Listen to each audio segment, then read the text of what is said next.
നിയമസഭാ പ്രവർത്തനം എപ്പോഴും സ്ഥാനാർത്ഥിയുടെ വിജയത്തിന് ഇപ്പോൾ വിലയിരുത്തപ്പെടുന്നുണ്ട്. പാർലമെൻ്ററി പ്രവർത്തനം വിലയിരുത്തപ്പെടുന്നുണ്ടല്ലോ. നിയമസഭയിൽ എങ്ങനെയുണ്ടായിരുന്നു മുകേഷ് ആദ്യം ചെല്ലുമ്പോൾ? പുറത്തുനിന്ന് കണ്ട ഒരു അസംബ്ലിയാണോ അകത്ത് ചെന്ന് അതിൻ്റെ ഭാഗമായപ്പോൾ തോന്നിയത്?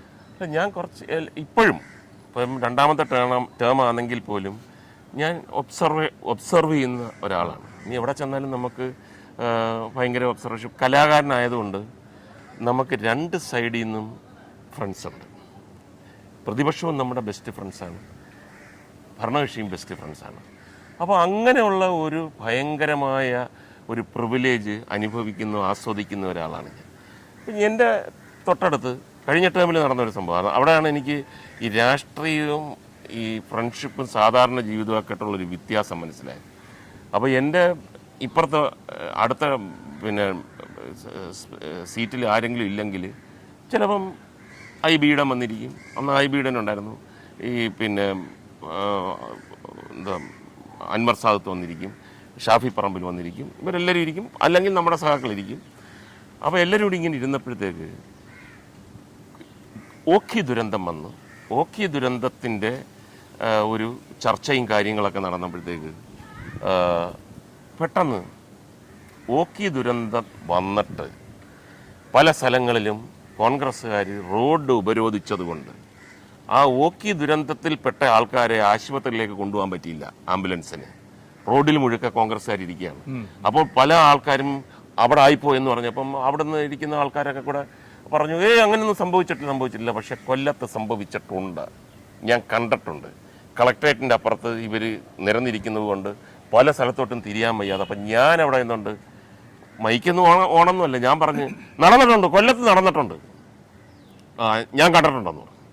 അപ്പോൾ ഷംസീർ ഉറക്കെ വിളിച്ച് പറഞ്ഞു, മുകേഷ് ഏട്ടൻ കണ്ടു, നേരിട്ട് കണ്ടു, മുകേഷ് ഏട്ടൻ കള്ളം പറയത്തില്ല, നേരിട്ട് കണ്ടു എന്ന് പറഞ്ഞപ്പോൾ എൻ്റെ കൂടിരുന്ന ഈ പ്രതിപക്ഷ പാർട്ടികളെല്ലാം കൂടെ ഇറങ്ങി ഓടിയിട്ട് അവിടെ പോയി അവരുടെ സീറ്റിൽ നിന്നിട്ട് സംസാരിക്കാനൊക്കെ.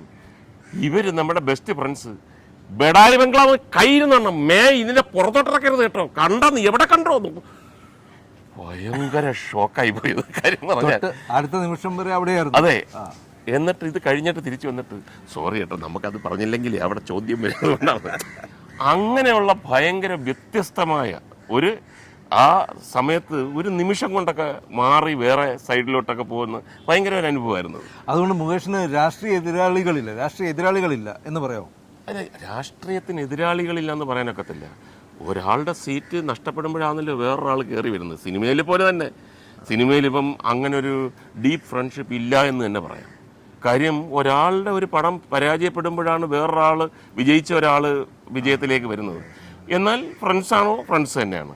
രാഷ്ട്രീയത്തിൽ കുറേ കൂടെ അല്ല, ഞാൻ സിനിമയും രാഷ്ട്രീയവും താരതമ്യം ചെയ്യുമ്പോൾ മുകേഷിന് തോന്നുന്നത് ഏതാണ് കുറച്ചുകൂടെ സ്വാഭാവികമായിട്ടുള്ളത്, കുറച്ചുകൂടി സത്യസന്ധമായിട്ടുള്ള ബന്ധങ്ങൾ എവിടെയാണ്? അത് രാഷ്ട്രീയത്തിലാണ്. കാര്യം എന്ന് പറഞ്ഞാൽ അവർ പറയുന്നുണ്ടല്ലോ, ഞങ്ങൾ തോപ്പിക്കും, നിങ്ങൾ ഇതൊക്കെ ശരിയൊക്കെ തന്നെ, പക്ഷെ ഞങ്ങൾ അതിനിടയ്ക്ക് എന്തെങ്കിലും കൊണ്ടുവന്ന് നിങ്ങളെ തോപ്പിക്കും, നമുക്കത് നേരിടാൻ പറ്റും. അതിപ്പോൾ നമുക്ക് മറ്റേത് അങ്ങനെയല്ലല്ലോ. ആ ഫുൾ എക്സ്പ്രഷനിൽ നീ ഗംഭീരമെന്ന് പറഞ്ഞത് ഈ ഞെട്ടിപ്പോകുന്ന സംഭവങ്ങളാണത്.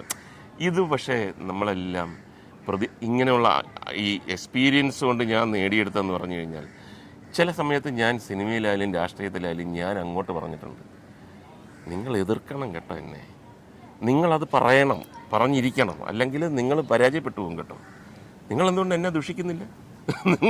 ഞാൻ പ്രതീക്ഷിച്ചു നിങ്ങൾ എന്നെക്കുറിച്ച് കുറ്റം പറയുമെന്ന് ഞാൻ പ്രതീക്ഷിച്ചു. പക്ഷെ നിങ്ങൾ കുറ്റം പറയാതിരുന്ന നിങ്ങൾ എവിടെ എത്താനാ? ഇങ്ങനെ നമ്മൾ അങ്ങോട്ട് പറഞ്ഞു കൊടുക്കുന്ന സാഹചര്യം ഉണ്ടായിട്ടുണ്ട്.